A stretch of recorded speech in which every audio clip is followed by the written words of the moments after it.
दीपिका पादुकोण कल हाजिर होने वाली हैं एनसीबी के ऑफिस में। जी हाँ, और एनसीबी उनसे करेगी पूछताछ, वो भी ड्रग्स के सिलसिले में। जी हाँ, जब से दीपिका पादुकोण का ड्रग्स कनेक्शन में नाम सामने आया है, तब से कयास लगाए जा रहे थे कि दीपिका पादुकोण को सम्मन कब भेजा जाएगा, और फाइनली कल ही सम्मन भेज दिया गया था। और आज दीपिका पादुकोण आ चुकी है मुंबई। जी हाँ, मुंबई में आ चुकी है और अब उन्हें कल यानी कि 25 सितंबर को वो हाजिर होंगे एनसीबी के ऑफिस में।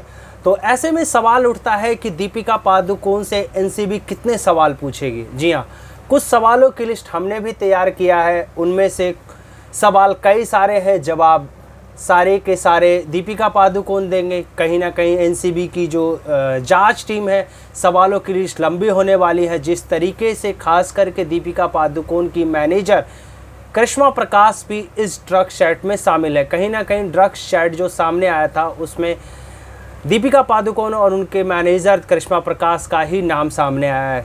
क्या इन दोनों को लेकर करिश्मा शाह और दीपिका पादुकोण को एक साथ बिठाकर आमने सामने बिठाकर ही पूछताछ की प्रक्रिया शुरू किया जाएगा? तो ऐसे में हमारा कुछ सवाल है जो एनसीबी पूछ सकती है।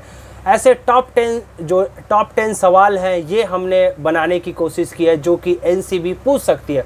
उसमें से पहला सवाल हो सकता है, क्या आपने कभी ड्रग्स लिया? जी हाँ, सबसे पहला क्वेश्चन ये पूछा जा सकता है एनसीबी की तरफ से दीपिका पादुकोण को। और दूसरा, अगर हाँ तो किसने दिया? जी हाँ, सबसे बड़ी बात है कि अगर आपने लिया तो ठीक है, तो किसने दिया? सबसे दूसरा सवाल। और तीसरा सवाल आता है, साल 2017 के ड्रग्स मांगते चैट आपके हैं, क्या ये आपके हैं? मतलब कहीं ना कहीं जो ड्रग्स चैट है इसके बारे में भी क्वेश्चन होने वाला है। चौथा सवाल हो सकता है, करिश्मा को आप जानते हैं? जी हाँ, उनकी बिजनेस मैनेजर है। इस सवाल का जवाब शायद हाँ ही होगा। करिश्मा से ड्रग्स किसके लिए मंगवाया था? जी हाँ, कहीं ना कहीं उस चैट में दीपिका हैश की मांग कर रही है और ये हैश कहीं ना कहीं ड्रग्स है। तो कहीं ना कहीं ये क्वेश्चन हो सकता है। इसके बाद क्वेश्चन आ सकता है कोको पार्टी को लेके। जी हाँ, कोको रेस्टोरेंट में पार्टी हुई थी, उससे भी सवाल पूछा जा सकता है। कोको रेस्टोरेंट वाली पार्टी में कौन कौन था? जी हाँ, कहीं ना कहीं सवाल ये भी पूछा जाएगा कि जो कोको रेस्टोरेंट में जो पार्टी हुई थी, उस पार्टी में आपने किस किस के साथ थे, यानी वहाँ पे पार्टी में कौन कौन मौजूद था। कहीं ना कहीं कोको रेस्टोरेंट की जो पार्टी है उस पर भी एनसीबी की जांच नज़र है। अब उसके बाद सवाल आता है, वहाँ किस किस ने ड्रग्स का इस्तेमाल किया था? अगर वहाँ ड्रग्स हुई थी तो किस किस ने इस्तेमाल किया था? इस तरीके के सवाल कोको पार्टी को लेकर हुआ है। और सबसे महत्वपूर्ण सवाल हो सकती है, आपने कितनी बार ड्रग्स लिया?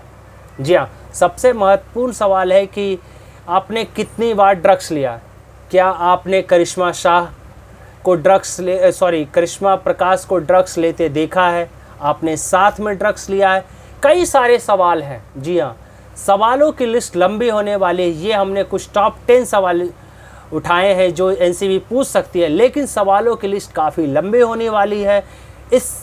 और कहीं ना कहीं दीपिका पादुकोण पूरी तरीके से एनसीबी को सपोर्ट करेगी। जी हाँ, क्योंकि उन्होंने आज सम्मन का सीधा सीधा जवाब दिया है कि वो एनसीबी की जो जांच प्रक्रिया होगी उनमें वो पूरा सपोर्ट करेंगे। जी हाँ, अब दीपिका पादुकोण के साथ साथ जो करिश्मा प्रकाश है, सेम सवाल इनसे भी यही किया जा सकता है। जी हाँ, कहीं ना कहीं उनके साथ मैनेजर है, काफ़ी लंबे समय से लेकर हैं। और कहीं ना कहीं एक सवाल जो और उठता है कहीं ना कहीं दीपिका पादुकोण को लेकर, उनसे पूछा जा सकता है कॉइन कंपनी के बारे में। जी हाँ, वही कॉइन कंपनी जो 50 से ज़्यादा सेलिब्रिटी, बॉलीवुड के टॉप क्लास सेलिब्रिटी को मैनेज करती है।